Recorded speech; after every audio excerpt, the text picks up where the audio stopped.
साथ बदलते भारत की शान।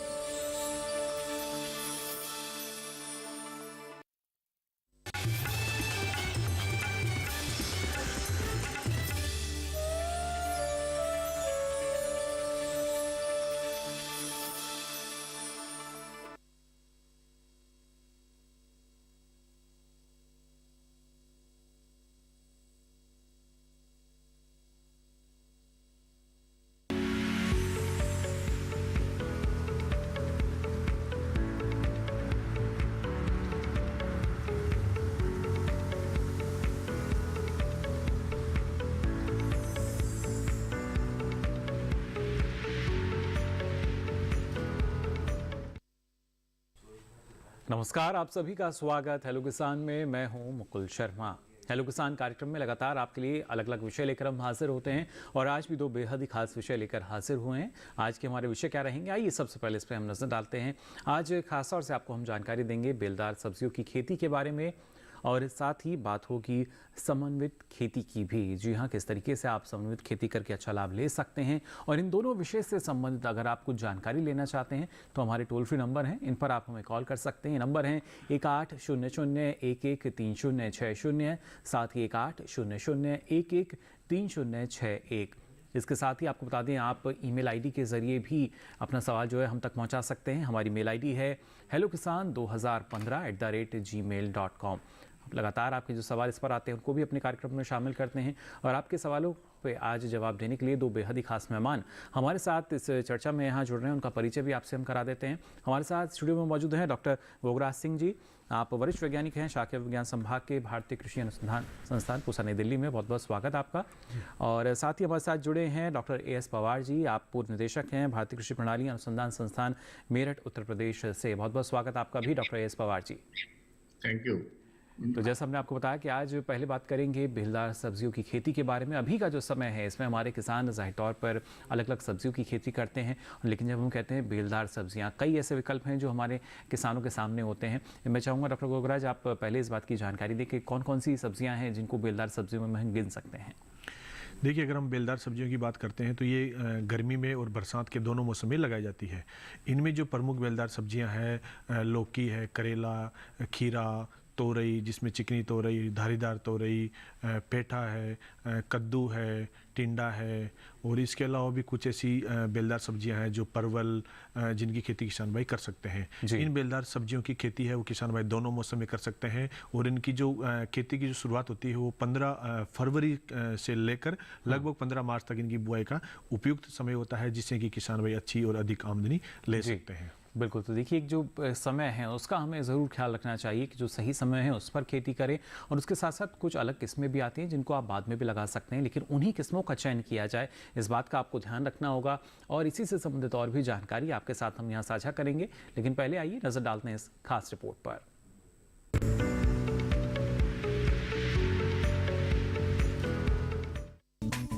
सर्दी का मौसम समाप्ति की ओर है, वहीं गर्मी का मौसम दस्तक देने के लिए तैयार है। ऐसे में अगर किसान बेल वाली सब्जियों की खेती करना चाहते हैं तो उन्हें कुछ बातों का ध्यान रखना होगा, जैसे नाजुक सब्जियों को पॉली हाउस के अंदर लगाएं। इसके अलावा खुले खेत में सेम लगा सकते हैं। इसे हर तरह की मिट्टी में लगाया जा सकता है। नट नडर व पूसा सरस्वती किस्मों का चयन करें। कद्दू वर्गीय सब्जियों के लिए खेत की तैयारी के समय 20 से 25 टन गोबर की सड़ी खाद, 7 से 8 टन नाडेप कंपोस्ट प्रति हेक्टेयर डालें। फिर बीजों की बुआई करें। चप्पन कद्दू की ऑस्ट्रेलियाई ग्रीन और पूसा अलंकार किस्मों की बुआई करें। बुआई के तुरंत बाद हल्की सिंचाई करें, साथ ही समय समय पर जरूरत के हिसाब से सिंचाई करें। बेहतर उत्पादन के लिए इन सब्जियों के पौधों को सहारा देना बेहद जरूरी है। सहारा देने के लिए बांस के खम्भे से मचान बना सकते हैं या रस्सी से भी सहारा दिया जा सकता है। इससे बढ़वार और उत्पादन अच्छा होता है। साथ ही जमीन के संपर्क में ना होने से फलों का आकार भी अच्छा होता है। इसके साथ ही समय समय पर रोग और कीट प्रबंधन करना बेहद जरूरी है।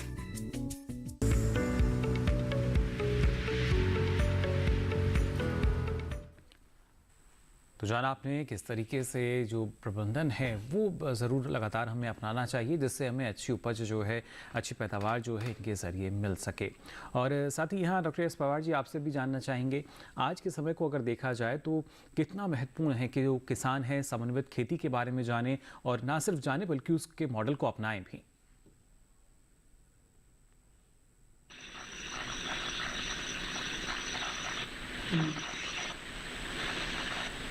एक बार थोड़ा रिपीट करेंगे? जी डॉक्टर पवार, जानना चाहेंगे आपसे, जो समन्वित खेती है इसको ना सिर्फ किसान जाने बल्कि इसके मॉडल को अपनाएं भी, कितना ज़रूरी है आज के समय में?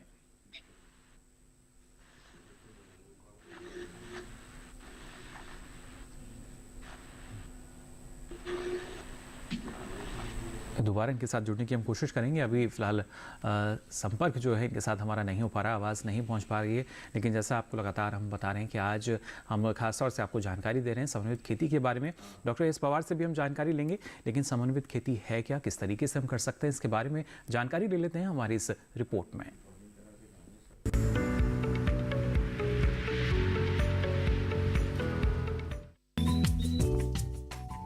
एक ही खेत से लगातार मुनाफे के लिए आजकल किसान समन्वित खेती अपना रहे हैं। समन्वित खेती में सिर्फ खेती नहीं आती, बल्कि इसमें पशुपालन, मुर्गी पालन, बत्तख पालन, मछली पालन, मधुमक्खी पालन जैसे काम भी शामिल है। कुल मिलाकर खेत और उसके चारों तरफ एक ऐसा सिस्टम तैयार करना जिससे आय मिलती रहे और जो एक दूसरे के पूरक भी हो।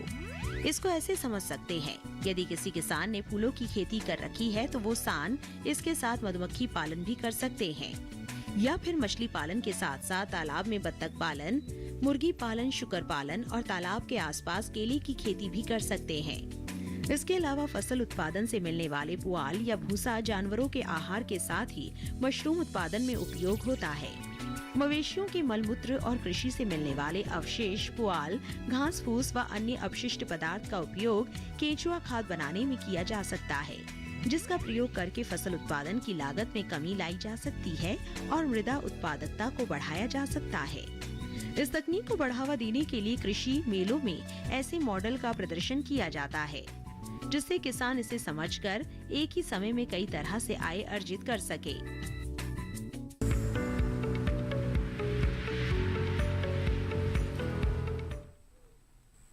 तो जाना आपने समन्वित खेती के बारे में भी, किस तरीके से कैसे एक जो समन्वय है वो हर तरह की खेती का इसमें हम करते हैं, एक महत्वपूर्ण पद्धति बल्कि इसको कहा जा सकता है। और ख़ासतौर से जब आज के समय में हम एकीकृत कृषि प्रणाली की बात करते हैं तो लगभग वही समन्वित खेती जो है वो हमारे सामने आती है। और यहाँ खासतौर से डॉक्टर गोगराज, आपसे हम जानना चाहेंगे, जैसे आपने बताया कि अलग अलग सब्जियाँ हैं जब हम बेल वाली सब्जियों की बात करते हैं, लेकिन अगर समय की अगर बात की जाए, आपने कहा कि करीब 15 से 20 मार्च तक का समय उचित माना जाता है, लेकिन अब उससे थोड़ा सा आगे हम चल रहे हैं, करीब एक सप्ताह ऊपर हो चुका है। अभी क्या किसान के पास ये विकल्प है, अगर वो इसकी खेती करना चाहते हैं तो वो बीज ले सकते हैं, लगा सकते हैं अभी भी?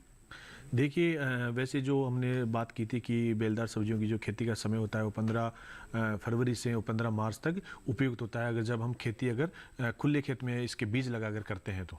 और अगर अभी भी कोई किसान में अगर इसकी खेती करना चाहता है तो उसको तुरंत इसकी बुआई करनी होगी फील्ड में। अगर उनके जो फार्म है वो तैयार है फील्ड, तो उसमें वो अभी भी बुआई कर सकते हैं, लेकिन उसमें जो सिंचाई है उसका उचित प्रबंधन होना आवश्यक है, क्योंकि जैसे ही अप्रैल माह और मई माह में तापमान अधिक बढ़ेगा तो बेलदार सब्जियों में क्या होता है कि जब तापमान अधिक बढ़ता है तो नर पुष्पों की संख्या बहुत ज्यादा बढ़ जाती है, मादा पुष्प बहुत कम आते हैं। तो ये बेलदार जो सब्जियां जो पहले से किसान भाई लगा चुके हैं उनमें पुष्पन की अवस्था आ चुकी है। तो अभी भी जो किसान भाई लगाना चाहते हैं वो इनके कुछ ऐसी किस्में जिनका चयन कर सकते हैं, जैसे लौकी में अगर वो लगाना चाहे तो पूसा नवीन का चयन कर सकते हैं, करेले में पूसा दो मौसमी, पूसा विशेष, बहुत सारी ऐसी किस्में जिनका अभी भी किसान भाई चयन कर सकते हैं और इसकी खेती इसी माह में भी लगाकर कर सकते हैं। जी, और खासतौर से अभी जैसे जो किसान बिजाई कर चुके हैं उन्हें किन बातों का ख्याल रखना चाहिए, क्योंकि अब धीरे धीरे तापमान में इजाफा शुरू होना हम देखते हैं हो जाता है शुरू।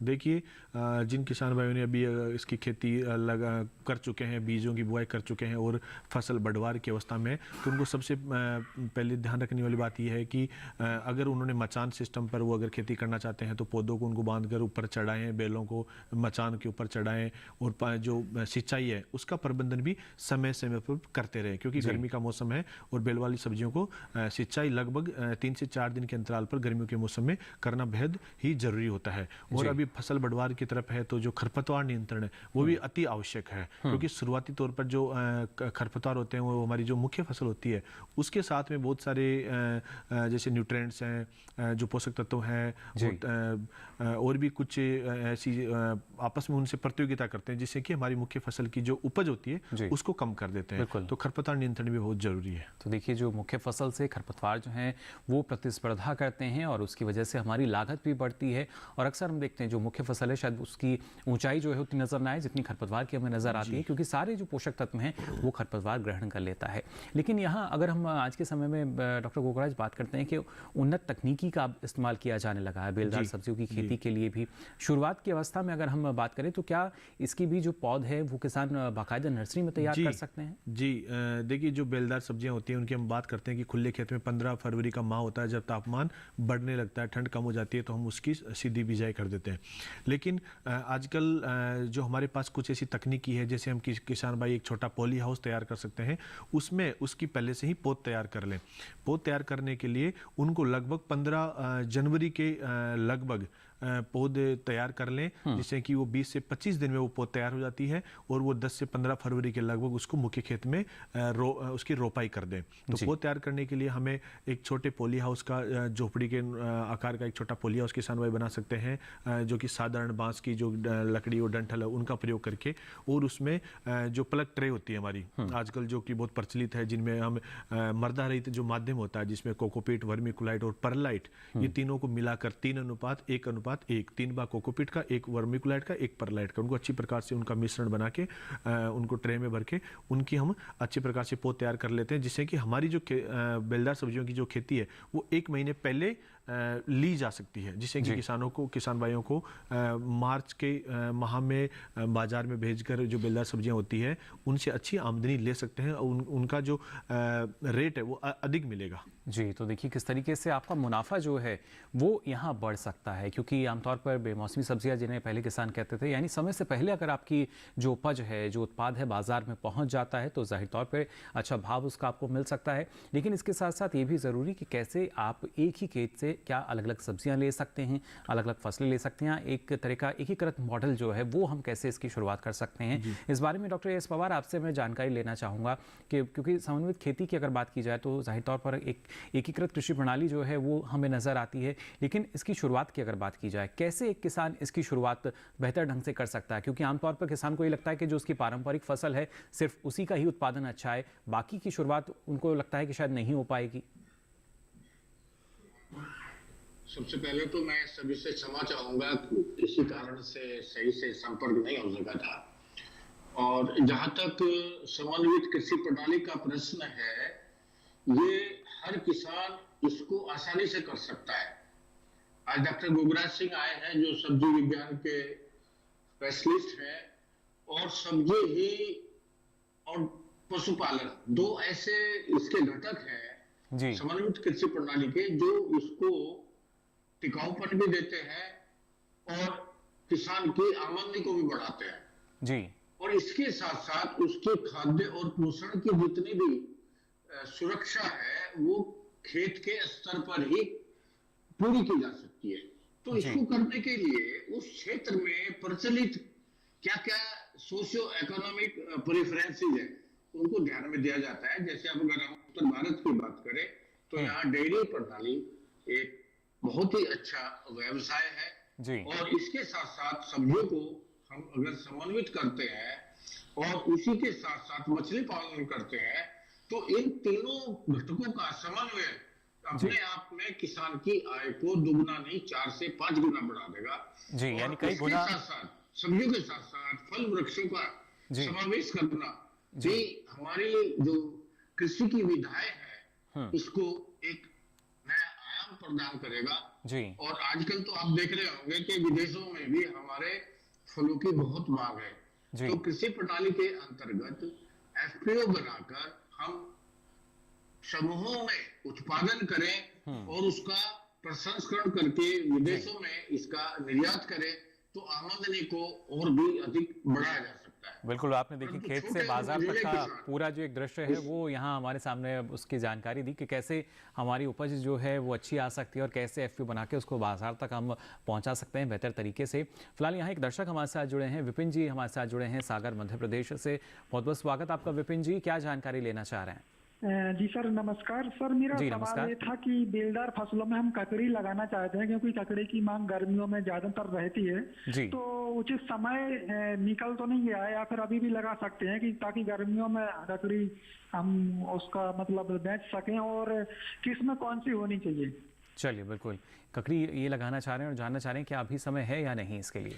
देखिए, आपने जो ककड़ी की फसल है उसका जो समय होता है वो हमने बात की थी कि 15 फरवरी से 15 मार्च होता है। अगर आप सीधी उसकी बीज की बुआई करना चाहते हैं तो अभी भी आप इसकी खेती कर सकते हैं, अभी भी आप इसकी बीज की बुआई कर सकते हैं। लेकिन अगर तापमान बहुत ज़्यादा बढ़ जाता है तो इसकी उपज में कमी आ जाती है, तो उसके लिए आपको उसमें जो सिंचाई की मात्रा है वो बढ़ानी पड़ती है ताकि उसमें जो फलन है वो बना रहे और लगातार चलता रहे।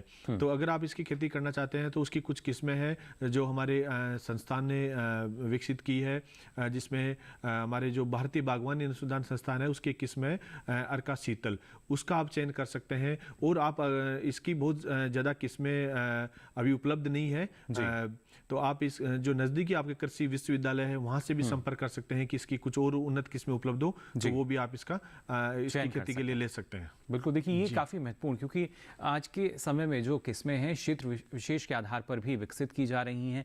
आपके क्षेत्र में जिस तरह का तापमान है उसके अनुकूल जो अलग अलग किस्में हैं वो तैयार की जाती हैं। तो जो आपके निकटतम कृषि विज्ञान केंद्र हैं या कृषि विश्वविद्यालय हैं, आप वहाँ जाकर भी इसकी जानकारी ले सकते हैं और इसकी जो खेती है इसकी शुरुआत कर सकते हैं। फिलहाल आगे भी आपको हम बताएंगे बेलदार सब्जियों की खेती आप कैसे कर सकते हैं और समन्वित कृषि प्रणाली कितना लाभ आपको दे सकती है। लेकिन हम यहाँ रुक रहे हैं एक छोटे से ब्रेक के लिए।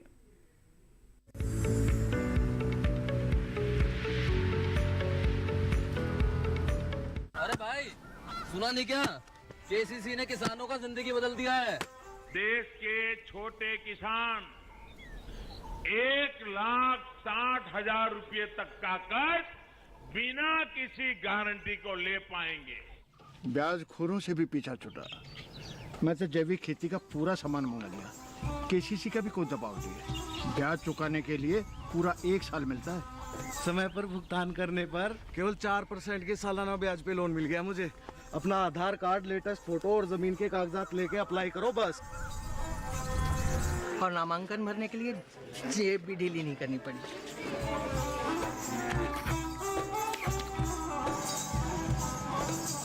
चाचा, उधार चुकाने के 24 घंटे के बाद उतने ही पैसे वापस निकाल सकते हैं।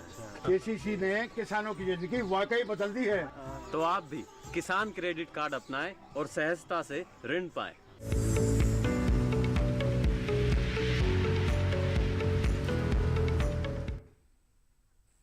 ब्रेक के बाद आप सभी का एक बार फिर स्वागत। हेलो किसान में लगातार आपको हम जानकारी दे रहे हैं बेलदार सब्जियों की खेती के बारे में और कैसे समन्वित कृषि प्रणाली आप अपना सकते हैं और इसके ज़रिए लाभ ले सकते हैं। आप अपने सवाल जो है ना सिर्फ हमारे टोल फ्री नंबर बल्कि ईमेल आईडी जो कि है hellokisan2015@gmail.com, इसके ज़रिए हमसे पूछ सकते हैं। लगातार जो दर्शक हैं वो हमारे साथ जुड़ रहे हैं ईमेल के ज़रिए और फ़ोन कॉल के ज़रिए भी।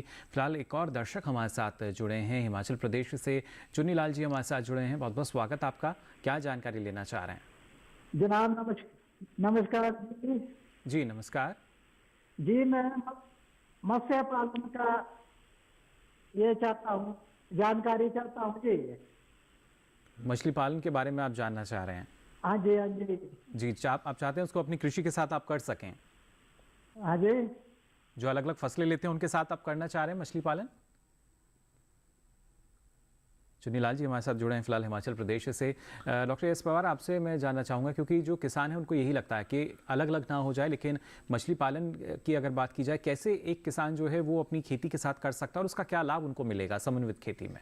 हाँ, देखिए ये किसान भाई ने बहुत ही अच्छा प्रश्न किया है। मछली पालन, मैंने अभी पहले भी बताया था कि जब हम फसलों के साथ मछली पालन को समेकित करते हैं तो इसमें मछली उत्पादन की जो खर्च है वो बिल्कुल शून्य के बराबर आ जाता है जी। क्योंकि हम इसमें डेयरी पशुओं का या मुर्गी पालन का जितना भी उनका धुलाई है फर्श की, सिर्फ वही आपने इसमें भेजना है जी। तो उससे जो फाइटोप्लैंक्टन तैयार होगा वो मछलियों के लिए उपयुक्त होगा। तो ऐसे तो इसका जीरो हो गया। अब मछली पालन कैसे करें, तो इसके अनुसार आप देखिए कितनी मछली आपने पैदा करनी है। तो 500 से लेके 5000 स्क्वायर मीटर तक का जो आप तालाब बना सकते हैं अपने क्षेत्र के अनुसार, लेकिन ध्यान ये रखें कि हमारे उसमें स्टॉकिंग डेंसिटी वो जरूर मेंटेन करें। अगर आपकी स्टॉकिंग डेंसिटी 10,000 से कम हो जाती है तो आपका लाभ का प्रतिशत बहुत कम हो जाता है। तो 10 से 20,000 जो फिंगर लिंक्स है पर हेक्टेयर के हिसाब से हमें उस तालाब में करने हैं। और 3 परत होती है, एक तो सतह पे चढ़ने वाली, एक मध्यम में और एक बॉटम में। हमें सभी मछलियों का समावेश इसमें करना है। और ये भी जरूरी इसके लिए जो प्रशिक्षण है, बताना चाहूंगा कि हमारे तालाब में बहुत सी घास जमाती है, वो मछलियों के लिए व्यवधान पैदा करती है। तो इस घास को खाने के लिए भी हमारे पास ग्रास कार्प मछली होती है। तो किसान भाई इनको भी उस तालाब में जरूर डालें, जिससे जितना घास आए ये उसको चर के तालाब को साफ रखे और इनका स्वतः ही भोजन तालाब में मिलता रहेगा। बिल्कुल, ये कई फायदे जो हैं इसके जरिए हमारे किसानों को मिल सकते हैं। फिलहाल एक और दर्शक हमारे साथ जुड़े हैं, धनस्वरूप जी हमारे साथ जुड़े हैं उत्तर प्रदेश से। बहुत बहुत स्वागत आपका धनस्वरूप जी, क्या जानकारी लेना चाह रहे हैं? नमस्कार, जानना चाहता जो हमारी लतादार सब्जियां होती हैं, बेलदार सब्जियां होती हैं, इसको हम जो मचान बनाते हैं तो हमको दिशा में मचान बनाना चाहिए। दूसरी तरफ इसको मक्खी रोग से बचाने के लिए हम दवाओं का इस्तेमाल करते हैं। तो जिसके बाद हम तोड़ करके सब्जी को तोड़ करके मार्केट में ले जाना और खाने के यूज में लेना चाहिए, जो हमारे सेहत के लिए अच्छा हो। चलिए, बिल्कुल किस तरीके से, क्योंकि हमारी जो बेलदार सब्जियां हैं उनके लिए मचान की व्यवस्था हम करते हैं, लेकिन उसके बावजूद भी अलग अलग तरह के रोग उसमें आते हैं। लेकिन अक्सर हम देखते हैं किसान इनसे बचाव के लिए रसायन का इस्तेमाल करते हैं, जबकि ये बेलदार सब्जियां ऐसी हैं जो कि हमारे स्वास्थ्य के लिए अच्छी रहती है। तो इनका असर हमारे स्वास्थ्य पर भी ना हो, इस बारे में ये जानकारी लेना चाह रहे हैं। जी देखिए, आप अगर बेलदार सब्जियों की खेती करना चाहते हैं और अगर मचान का प्रयोग करना चाहते हैं तो ये बेहद ही एक अच्छा अल्टरनेट है, क्योंकि आप इसमें जब बेलदार सब्जियां इसके ऊपर आप बेलों को चढ़ाते हैं तो फल होते हैं वो मर्दा के संपर्क में नहीं आते हैं, जिससे भी किसी प्रकार के जो मुख्यतः जो कीड़े लगते हैं या बीमारियां लगते हैं जब फल मर्दा की सतह पे रहता है, तो उनसे बचाया जा सकता है। दूसरा, आप बात कर रहे हैं कि इनमें फिर भी कीड़े और मकोड़ों की समस्या, कीटों और बीमारियों की समस्या बढ़ जाती है। तो अभी जो बेलदार सब्जियां हैं इनमें जो प्रमुख कीट है, उनमें जो कद्दू का जो लाल भरंग कीट है, ये सतरंगी रंग के छोटे छोटे जो कीट होते हैं वो पत्तियों की सतह पर बैठते हैं और पत्तियों को पूरा खा जाते हैं, जिससे कि पत्तियां एक जाली के आकार की बन जाती है। तो इसके नियंत्रण के लिए आपको, अगर आप इसमें रासायनिक दवाओं का प्रयोग नहीं करना चाहते हैं, तो सुबह के समय बहुत जल्दी आप अपने खेत में अगर जाएंगे तो आपको इसमें छोटे छोटे कीट पत्तियों पर, डंठलों पर, उनके तनों पर दिखाई देंगे। तो आप उनको आसानी से किसी भी एक छोटे बॉक्स में इकट्ठा करके किसी दूसरी जगह पे नेस्ट कर सकते हैं, जिससे कि आपको एक अच्छा लाभ होगा और जो कीटनाशक है उनका स्प्रे नहीं करना पड़ेगा। और अगर इसकी मात्रा बहुत ज़्यादा है इन कीड़ों की, जो कद्दू का जो लाल भरंग है, तो इसके नियंत्रण के लिए आपको जो इंडोक्सीकार्ब नाम की एक दवा है उसकी 1 ml दवा को लगभग 3 लीटर पानी में घोलकर एक अच्छा स्प्रे करें। और जो दूसरी जो समस्या है, जब फल बनते हैं कद्दू जो बेलदार सब्जियों में, तो उस समय फल मक्खी का प्रकोप बहुत बढ़ जाता है। तो फल मक्खी फलों के अंदर घुसकर उसमें अंडे देती है, जिससे कि इसके जो लार्वा निकलते हैं वो फल के गुद्दे को खा जाते हैं, जिससे कि फल पूरा सड़ने लग जाता है। तो इसके नियंत्रण का ख्याल रखना होगा यानी तो इसके नियंत्रण के लिए भी हम इंडोक्सीकार्ब दवा का 1 ml दवा को प्रति 3 लीटर पानी में घोलकर स्प्रे करते हैं, जिससे कि इन दोनों कीड़ों से छुटकारा मिलता है। चलिए, बिल्कुल। यहाँ डॉक्टर एस पवार, एक ईमेल के जरिए हमारे पास सवाल आया है नीलेश पवार जी का, इंदौर मध्य प्रदेश से, और ये जानना चाह रहे हैं कि वर्मी कंपोस्ट कैसे हम तैयार कर सकते हैं समन्वित कृषि प्रणाली के तहत और इसका क्या लाभ हमें मिलेगा? हाँ, देखिए, किसान ने बहुत ही अच्छा प्रश्न किया है कि वर्मी कंपोस्ट को हम कृषि प्रणाली के अंतर्गत कैसे बना सकते हैं। तो जो भी हमारे फसलों के वेस्ट प्रोडक्ट है, हार्वेस्टिंग के बाद बहुत से प्रोडक्ट निकलते हैं जिनको किसान भाई ऐसे ही फेंक देते हैं।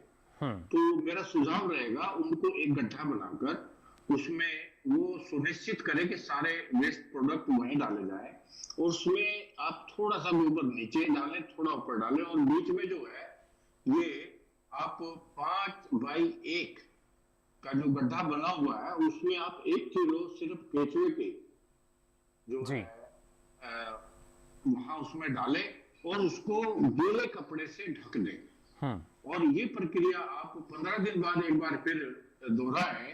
तो इसमें और भी कुछ अगर आप डालना चाहते हैं, क्योंकि किसान भाई के पास वेस्ट प्रोडक्ट निकलते रहते हैं तो उसको भी आप डाल सकते हैं, परंतु ये जो ऊपर गीला कपड़ा है इसमें प्रतिदिन या तीसरे दिन पानी जरूर डालते रहे। तो आप देखेंगे कि 3 महीने में, वैसे तो ये 2 महीने में तैयार हो जाता है, परंतु किसान भाई बीच बीच में जैसे इसमें डाल रहे हैं वेस्ट प्रोडक्ट भी, तो 3 महीने में आपका कंप्लीट जो है वर्मी कंपोस्ट तैयार हो जाएगा। बिल्कुल, वर्मी कंपोस्ट देखिए कैसे तैयार हो सकता है। फिलहाल हमारे साथ चंदन कुमार जी जुड़े हैं दरभंगा बिहार से। बहुत बहुत स्वागत आपका चंदन जी, क्या जानकारी लेना चाह रहे हैं? हमें गेंदा फूल के बारे में जानकारी लेना है। बेलदार फूल के बारे में आप जानना चाह रहे हैं? गेंदा फूल के बारे में। जी, क्या जानना चाह रहे हैं इसके बारे में?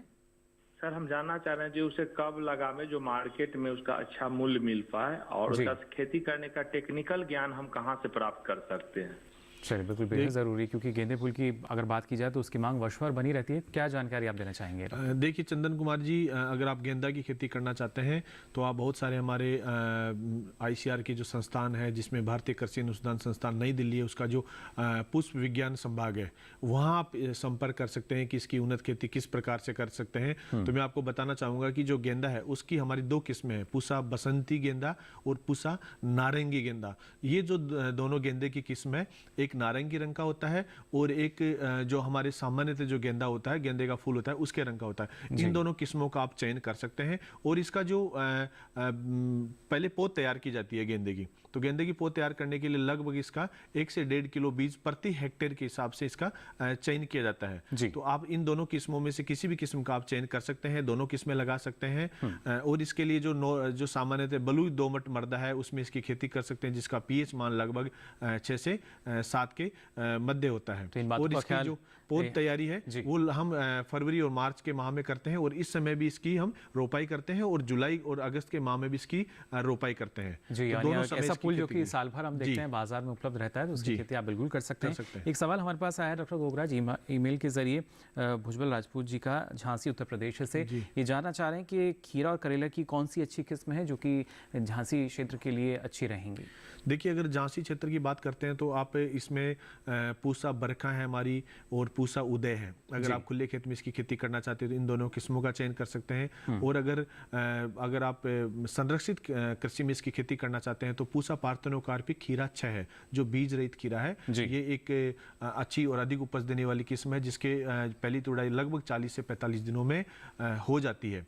और अगर आप करेले की बात करना चाहते हैं तो पूसा 2 मौसमी है, पूसा विशेष है, पूसा औषधि है। और छोटे वाले जो करेला होते हैं उसकी खेती करना चाहते हैं तो पूसा पूर्वी किस्म है, उसका चयन कर सकते हैं। और अगर आप संरक्षित खेती में आप अगर करेले की खेती करना चाहते हैं तो उसके लिए आप पूसा रसदार का भी चयन कर सकते हैं। और कुछ हमारी संकर किस्में हैं जिनमें पूसा हाइब्रिड 2 है, Pusa hybrid 4, Pusa hybrid 5, Pusa hybrid 6, इन किस्मों का बीज आप चयन कर सकते हैं। और इनका जो बीज है वो भारतीय कृषि अनुसंधान संस्थान, हमारा जो पूसा संस्थान है, उसके जो शाकीय विज्ञान संभाग है वहां से आप ले सकते हैं। और इसके अलावा जो भारतीय सब्जी अनुसंधान संस्थान है जो कि वाराणसी में स्थित है, वहां से भी कुछ सब्जियों की ऐसी किस्में हैं जो कि उत्तर प्रदेश राज्य के लिए जारी की गई है, उनका भी चयन आप कर सकते हैं।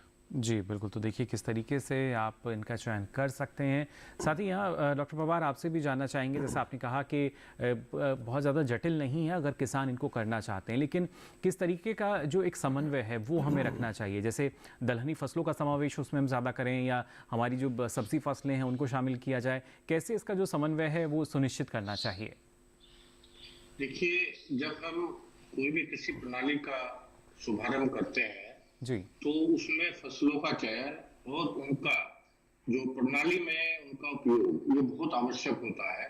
यदि हम दलहनी फसलों का समावेश नहीं करते तो कहीं ना कहीं हमारा जो सिस्टम है वो इम्बैलेंस हो जाता है।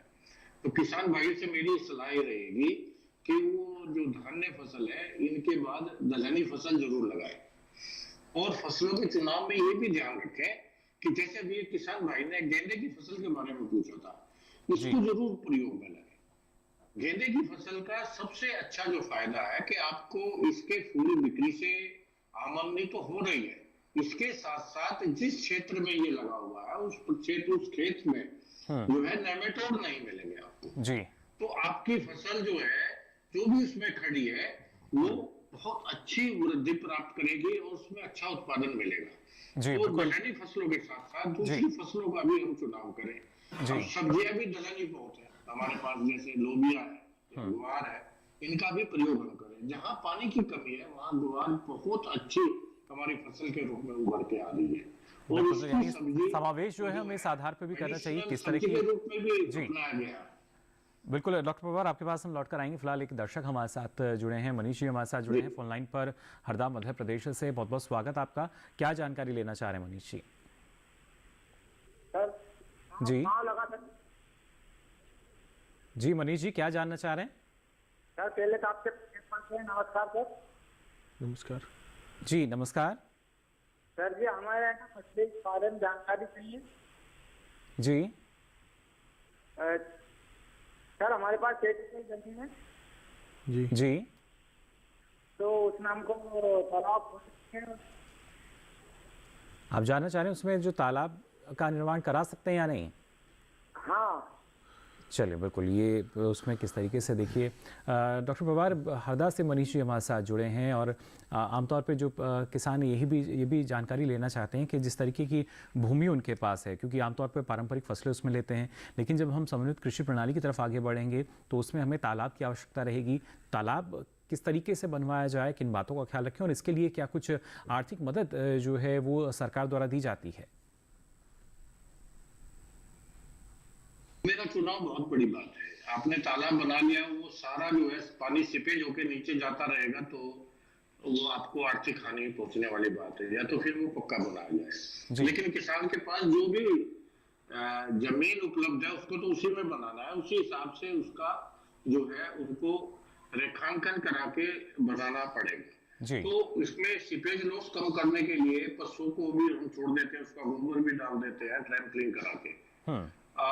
ये छोटे छोटे हैं, उनको पास के कृषि विज्ञान केंद्र से पूरी जानकारी आपको मिल जाएगी। और जहां तक इसमें आर्थिक सहायता की बात है, भारत सरकार भी इसमें बहुत ही उन्मुख है। इसको देने के लिए जो है भारत सरकार ने भी कुछ योजनाएं बनाई है और जो हमारे बैकवर्ड एरियाज हैं उसके लिए backward area reason development grant है, उसी में भी आप मछली के जो तालाब बना सकते हैं।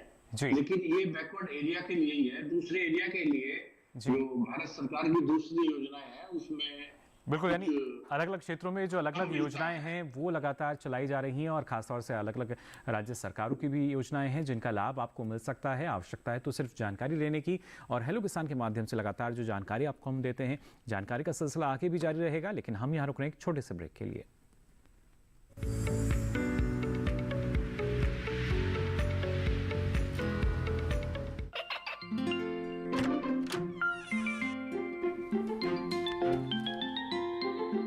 ये क्या हो रहा है? काशवी, इतने कम मार्क्स? काशू बेटा पढ़ा करो, पढ़ोगी नहीं तो आगे कैसे बढ़ोगी? मम्मा मैं भी तो आपसे यही कहना चाहती हूँ, पढ़ा करो। आप पढ़ोगे नहीं तो आगे कैसे बढ़ोगे? मतलब? वो देखो, सिर्फ बैक पर छपा ऑर्गेनिक नहीं, ऑर्गेनिक का निशान पहचानिए। पीजीएस ऑर्गेनिक का ये लोगो उन किसानों की पहचान है जो आज भी परंपरागत विधि से रसायन मुक्त खेती कर आपके लिए शुद्ध फसल उपजा रहे हैं। अब समझे मम्मा, अगर मैं प्योर ऑर्गेनिक फूड नहीं खाऊंगी तो अच्छे मार्क्स कहाँ से लाऊंगी? अच्छा बच्चों, जैविक खेती की इस मुहिम को आगे बढ़ाइए, शुद्ध ऑर्गेनिक अपनाइए।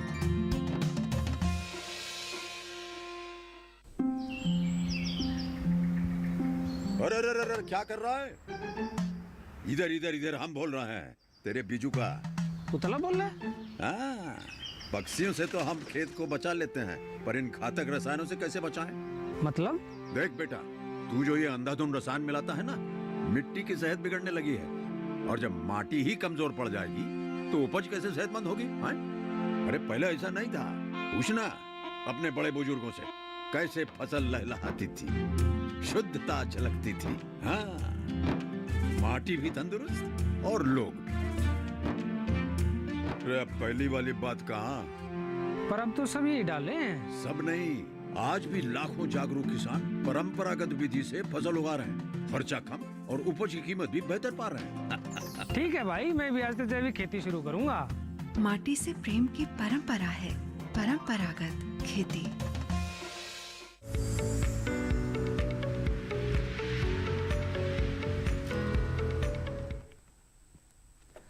ब्रेक के बाद आप सभी का एक बार फिर स्वागत है हेलो किसान में। लगातार आपको हम जानकारी दे रहे हैं बेलदार सब्जियों की खेती के बारे में और साथ ही समन्वित कृषि प्रणाली के बारे में भी। लगातार आप अपना जो सवाल है ना सिर्फ हमारे टोल फ्री नंबर बल्कि जो हमारी ईमेल आईडी है hellokisan2015@gmail.com, इस पर भी आप अपना सवाल भेज सकते हैं और यहाँ से भी जो सवाल हैं उनको लगातार हम शामिल कर रहे हैं। फिलहाल हमारे साथ एक दर्शक जुड़े हैं सोनीपत हरियाणा से। जोगिंदर जी, बहुत बहुत स्वागत आपका। क्या जानकारी लेना चाह रहे हैं? हेलो हेलो जी जोगिंदर जी, क्या जानना चाह रहे हैं? सर, मैं जानना चाह रहा हूँ कि जो मेरे मिर्च के पेड़ हैं वे बढ़ नहीं रहे हैं, उनका विकास नहीं हो रहा। उनका विकास नहीं हो रहा है? यस जी, मिर्च के जो पेड़ हैं उनका विकास नहीं हो रहा है, क्या वजह है इसके पीछे? जी जोगिंदर जी, इसमें 2 या 3 कारण हो सकते हैं। आपकी अगर मिर्च लगा रखे हैं तो सबसे पहला तो यह है कि आपने कब लगाई थी ये मिर्च। आपको मेरी आवाज आ रही है जोगिंदर जी? संपर्क फिलहाल शायद उनके साथ हमारा टूट जी चुका है। देखिए, आप इसमें 2 या 3 कारण होते हैं। एक तो आपका जो मिर्च लगाने का जो समय होता है वो आपने कब लगाई थी। अगर आपने बहुत पहले लगाई थी तो उसकी जो वृद्धि और विकास है वो रुक जाता है। जैसे अभी जनवरी और फरवरी तक लगातार सर्दी का मौसम रहा तो उस वजह से। दूसरा होता है कि उसमें कुछ ऐसी बीमारियां होती है जिसको मरोड़िया रोग बोलते हैं, जिनको हम वायरस जनित बीमारियां बोलते हैं, जिसमें भी पौधा बोना रह जाता है, छोटा रह जाता है, सिकुड़ने लग जाता है और उसकी जो पत्तियां होती है वो मुड़कर ऐंठने लग जाती है। तो अगर इस प्रकार की अगर आपके मिर्च के खेत में समस्या है तो आप इसके लिए रासायनिक जो दवा है इमिडाक्लोप्रिड नाम की जो दवा है उसको 1 ml दवा को लगभग 2.5 से 3 लीटर पानी में मिलाकर उसका एक स्प्रे करें। क्योंकि ये जो बीमारी होती है वो जो सफेद मक्खी और जो चेपा होता है वो पत्तियों पर रस चूसते हैं और एक पत्ती से दूसरे पौधे पर चले जाते हैं, जिससे कि ये पूरे खेत में फैल जाती है। और जो तीसरी समस्या है कि आपने जो खरपतवार है वो समय समय पर इसकी निराई गुड़ाई की है। निराई गुड़ाई करने के बाद में जो नाइट्रोजन की जो मात्रा होती है उसको हमें उसमें खेत में डालना होता है, जिससे कि वानस्पतिक वृद्धि पौधे की बढ़े। एक निश्चित अनुपात यानी उसका भी हमें रखना होगा। ईमेल के जरिए घोगरा जी एक सवाल हमारे पास आया राकेश पाल जी का कि बेलदार सब्जियां जो हैं के साथ मिश्रित खेती में कौन कौन सी जो दूसरी फसलें हैं वो ली जा सकती हैं। फतेहपुर से राकेश पाल जी का ये सवाल है।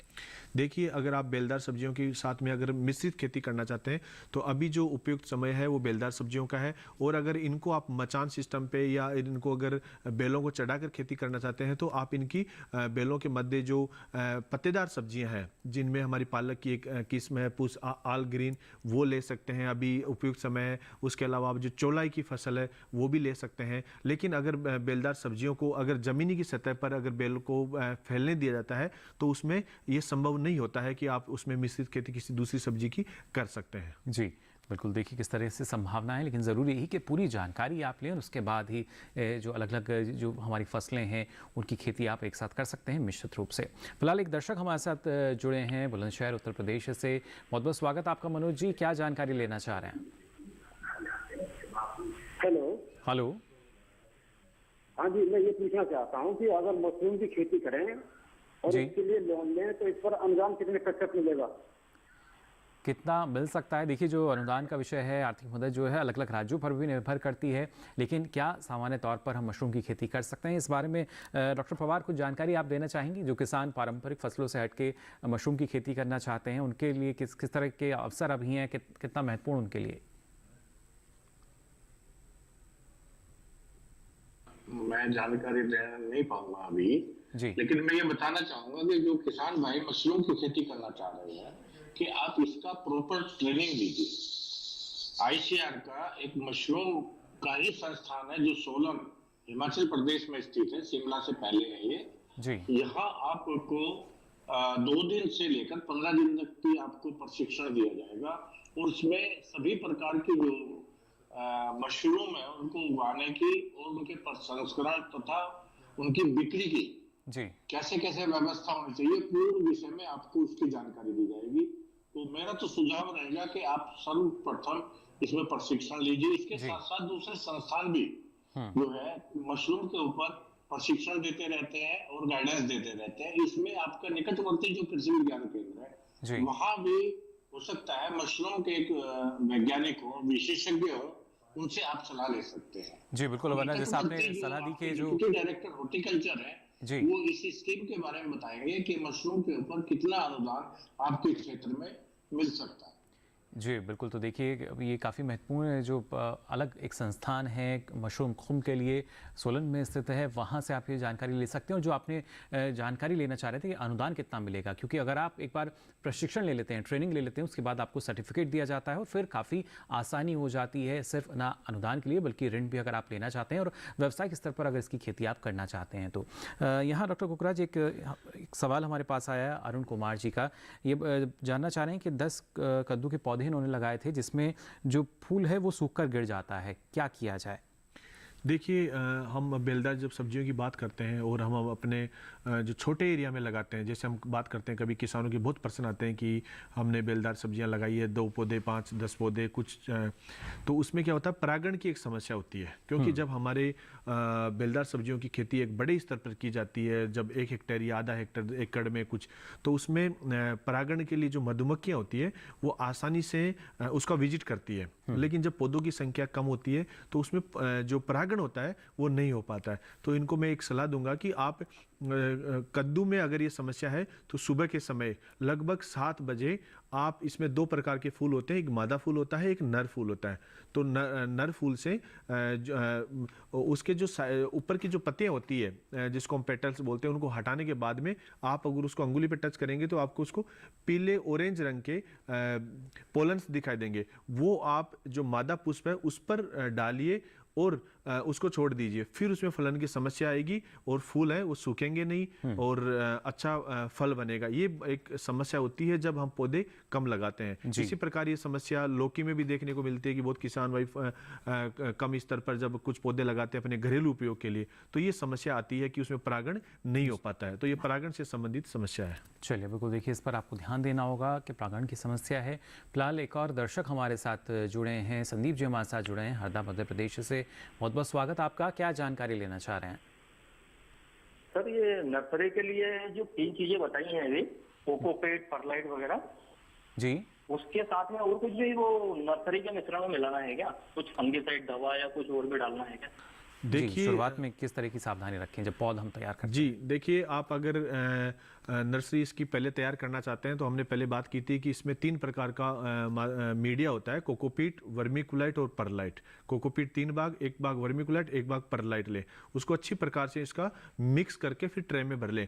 तो आपको इसी में किसी भी प्रकार का इंसेक्टिसाइड या फंजीसाइड मिलाने की ज़रूरत नहीं है, क्योंकि जो आप बाजार से या किसी भी संस्थान से बीज खरीदते हैं तो वो पहले से ही उपचारित बीज होता है, तो इसमें किसी भी प्रकार का। लेकिन ये है कि आप जब पौध तैयार करते हैं तो जो पहला जब आप पानी देते हैं बीजों को लगाने के बाद में, तो उसमें जो फफूंदनाशक जो दवा है, जैसे आप इसमें कैप्टान ले सकते हैं, थीरम ले सकते हैं, बाविस्टीन ले सकते हैं, उसका लगभग 2 ग्राम दवा को 1 लीटर पानी में घोलकर, अगर आपके 10 लीटर की टंकी है तो उसमें 20 ग्राम दवा को घोलकर पहली जो सिंचाई है आप उससे करेंगे, तो ये पहले से ही एक ठीक रहेगा आपके लिए कि उसमें किसी भी प्रकार की जो फंगस का जो इन्फेक्शन है वो नहीं होगा। और जो पौध है वो शुरुआती दौर पर कभी क्या होता है कि एक नर्सरी में एक बीमारी होती है जिसको हम डैम्पिंग बोलते हैं, जिससे कि तने बिल्कुल जहाँ पर बीज निकलता है उसी स्थान से पौधे मुरझाकर गिरने लग जाते हैं। तो इस प्रकार की समस्या नहीं आएगी। जी बिल्कुल, देखिए उम्मीद यही कि जो आपकी समस्या है वो ख़त्म हो सकती है, एक समाधान आपको मिल सकता है। और लगातार आपके सवाल हमारे पास आते हैं, सुझाव भी हमारे पास आते हैं। फिलहाल एक और ईमेल के ज़रिए अनिल जी हैं, उन्होंने अपनी प्रतिक्रिया दी है कि वो बता रहे हैं कि हेलो किसान के माध्यम से उनकी उपज में बढ़ोतरी हुई है। और आपका धन्यवाद अनिल जी, आप लगातार हमारे साथ जुड़ते रहिए। और भी जो दर्शक हैं उनसे हम यही कहते हैं, कोशिश हमारी यही रही है कि आपकी जो समस्या है उसका जल्द से जल्द समाधान हो सके। फिलहाल एक और ईमेल के जरिए सवाल आया नवजोत कुमार जी का समस्तीपुर बिहार से। ये डॉक्टर गोगराज जानना चाह रहे हैं कि मार्च और अप्रैल का जो महीना है, इन महीनों में समस्तीपुर बिहार में क्या विकल्प हैं बेलदार सब्जियों के?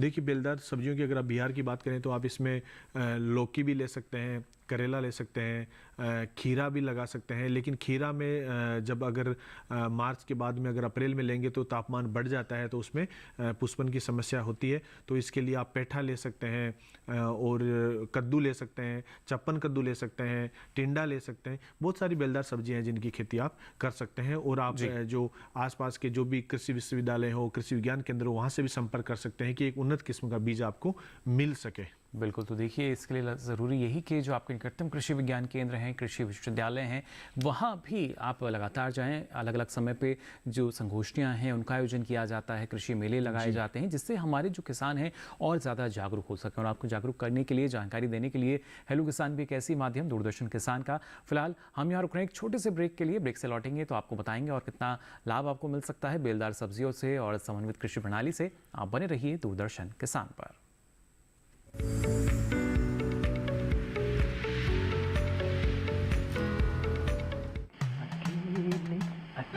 अरे वाह भैया, अकेले अकेले। अरे तू भी ले, पर खाएगा कैसे? मैं ऑर्गेनिक खेती की बात कर रहा रे बेटे। अकेले अकेले खेती कब तक करेगा? मतलब? गांव में 20-25 किसानों का समूह बना के पंजीकरण करवा ले, फिर सरकारी ट्रेनिंग भी मिलेगी और मुफ्त जैविक बीज खाद भी। फिर पीजीएस ऑर्गेनिक की सरकारी मोहर के साथ तेरी उपज आकर्षक पैक में पहुंचेगी बड़े बाजार तक।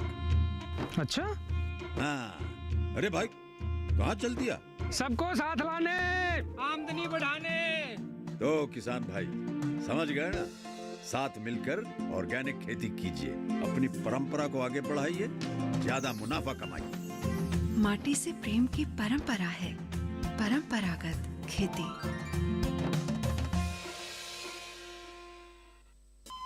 अरे सुन तो। मुझे क्या सुनाना चाहते हो? जो सुनाओ मेरी सौतन को। किसको? अरे वही तुम्हारा मोबाइल फोन जिससे सुबह शाम दिन रात चिपके रहते थे और कहते थे किसान कॉल सेंटर से बातें हो रही हैं। अच्छा, ये बात है। हाँ, क्यों? क्या हुआ?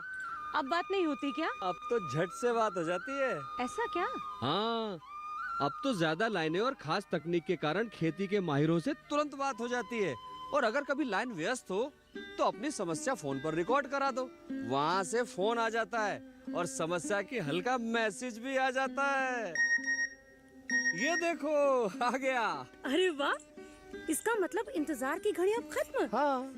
तभी मैं सोचूं कि आजकल मुझ पर इतना प्यार क्यों आ रहा है। कृषि संबंधी समस्याओं का अपनी भाषा में तुरंत हल पाने के लिए पूरे भारत में किसी भी फोन से हेल्पलाइन नंबर पर संपर्क करें। किसानों का दोस्त किसान कॉल सेंटर।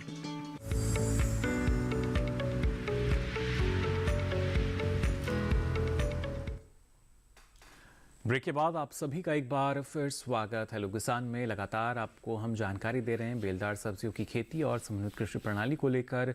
दर्शक लगातार हमारे साथ जुड़ रहे हैं। हमारे टोल फ्री नंबर जो कि आपकी स्क्रीन पर लगातार फ्लैश की जा रहे हैं, साथ ही ईमेल आईडी hellokisan2015@gmail.com, जिसके जरिए आप अपने सवाल हमें ईमेल भी कर सकते हैं। फिलहाल अंशुल जी हमारे साथ जुड़े हैं फोन लाइन पर। बहुत बहुत स्वागत। अंशुल जी, आपका क्या जानकारी लेना चाह रहे हैं? हेलो हेलो जी, सवाल पूछ सकते हैं अंशुल जी आप अपना। जी, ये कि सर अभी जो खीरे वगैरह है, ककड़ी खीरे जी, उसकी फसल करिए तो सर उसमें सफेद इल्लियां लग रही है। आप जानना चाह रहे हैं अगर पहले समय से पहले लें, अर्ली वैरायटी? जी सर, नहीं सर, जो हाइब्रिड का बीज आता है जी, तो सर उसमें क्या है, सफेद इल्लियां लग रही है। जो इसमें हाइब्रिड की वैरायटी है वो आपने ली है? आप नेटवर्क क्षेत्र में आके बात करें, क्योंकि आपकी आवाज़ जो है हम तक पूरी तरीके से साफ नहीं आ पा रही है। आपका जो सवाल है पूरी तरीके से हम नहीं सुन पाए हैं, लेकिन जहाँ तक हम समझ पाए अंशुल जी यही जानना चाह रहे थे खीरा और ककड़ी की अगर जो हाइब्रिड वैरायटी जो हैं वो किस तरीके से डॉक्टर गोगराज अलग रहती हैं जो हमारी जो दूसरी सामान्य जो किस्में हैं उनसे? देखिए, अगर हम बात करें जो हमारी एक तो ओपन पोलिनेटेड वेराइटीज़ होती है और जिनको हम देसी खीरा की वेराइटीज़ भी बोलते हैं, और कुछ किस्में आजकल विकसित हुई है जिनको हम हाइब्रिड और संकर किस्मों के नाम से जानते हैं। जो देसी वेराइटीज़ होती है उनका जो टेस्ट होता है वो थोड़ा अलग होता है, खाने में कंज्यूमर होता है उनको ज़्यादा प्रीफर करता है खाने में जी। और जो हाइब्रिड किस्में हैं वो उत्पादन तो अधिक देती है लेकिन थोड़ा टेस्ट खाने में उतना अच्छा नहीं आ पाता जितना एक देसी खीरे की जो वेराइटीज होती है।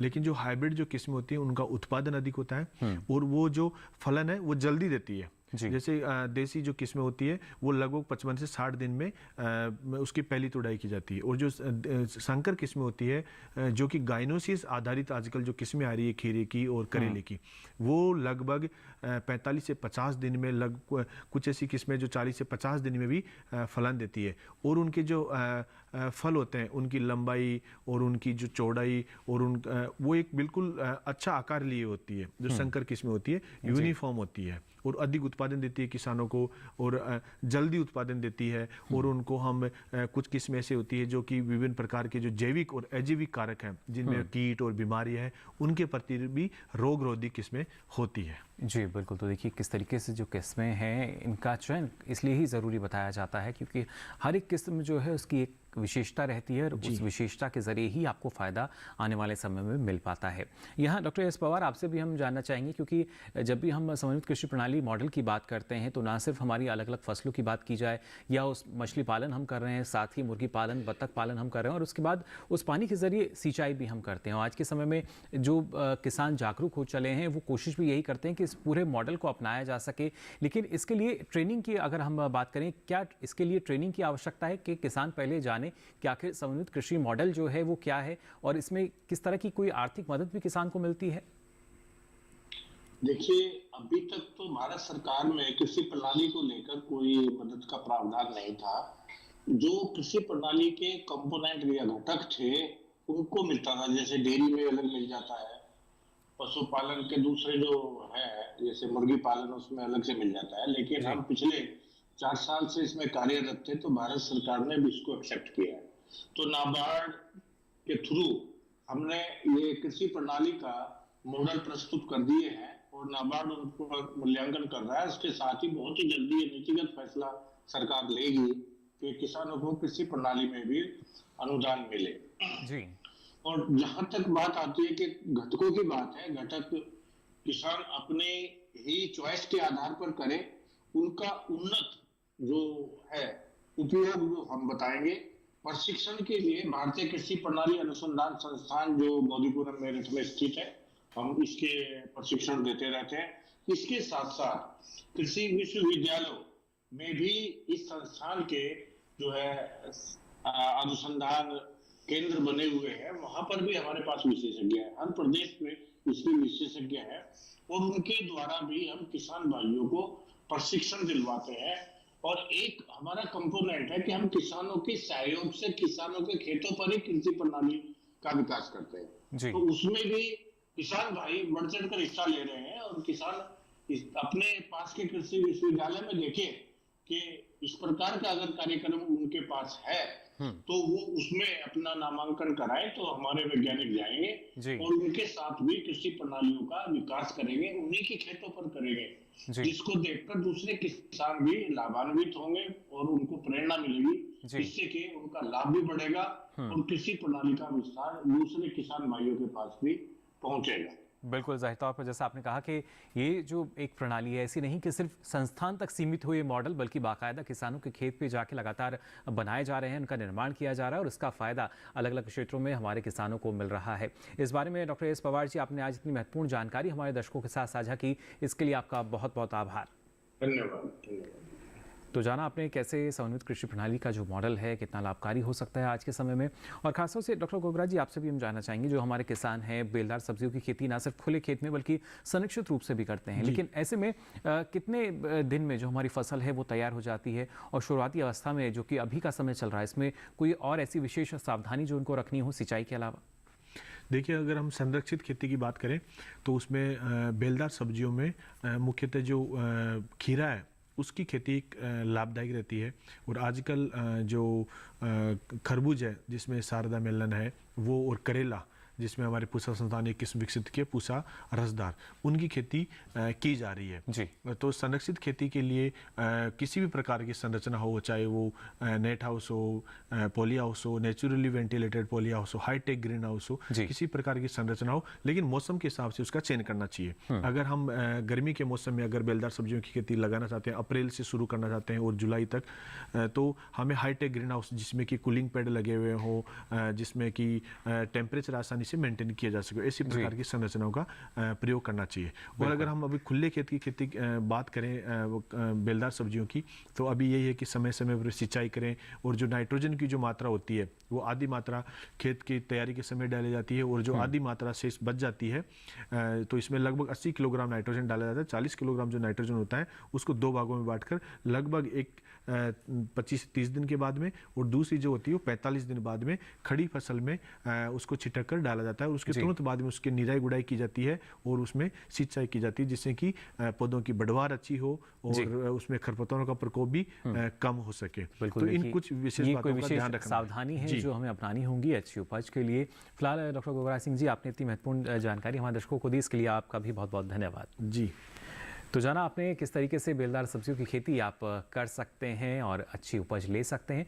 अब चलिए हमारे जो कल के विषय रहेंगे उसके बारे में आपको जानकारी दे दें, जिससे पहले से ही आप अपने जो सवाल हैं वो तैयार कर सकें। कल खासतौर से हम बात करेंगे प्राकृतिक खेती के बारे में और साथ ही आपको जानकारी देंगे मोटे अनाज की खेती की भी। साथ ही आपको बता दें, आप अपना कोई सवाल या सुझाव हम तक पहुंचाना चाहते हैं तो अलग अलग विकल्प आपके पास हैं। ना सिर्फ ईमेल आईडी आपको याद नहीं है तो एक बार फिर से हम इसको बता देते हैं। मेल आईडी है hellokisan2015@gmail.com, इस पर आप हमें मेल भेज सकते हैं। साथ ही सोशल मीडिया के अलग अलग माध्यम हैं, इनके ज़रिए भी आप हमारे साथ जुड़ सकते हैं। फेसबुक, इंस्टाग्राम, ट्विटर हैंडल, यहाँ भी अपना सवाल आप लिख के छोड़ सकते हैं। और साथ ही डीडी किसान कॉल सेंटर का नंबर आप सभी को याद होगा, याद नहीं है तो नंबर आप नोट कर लीजिए। नंबर है 1800113060। सोमवार से शनिवार सुबह 6 से रात के 10 बजे तक ये लाइंस खुली हैं, इस पर भी आप अपना सवाल दर्ज करा सकते हैं। और आपको बता दें, अब ये सारी जानकारी आप देख सकते हैं डीडी किसान के यूट्यूब चैनल पर भी। इसके लिए आपकी टीवी स्क्रीन पर जो QR कोड दिखाया जा रहा है, इसे आप स्कैन करें, जिसके बाद आप पहुंचेंगे हमारे यूट्यूब चैनल पर और यहाँ ये सारी जानकारी हेलो किसान के माध्यम से अब आप कभी भी कहीं भी देख सकेंगे। फिलहाल आज के लिए हेलो किसान में बस इतना ही। कल फिर हाजिर होंगे नई जानकारियों के साथ, तब तक के लिए दीजिए इजाजत। नमस्कार।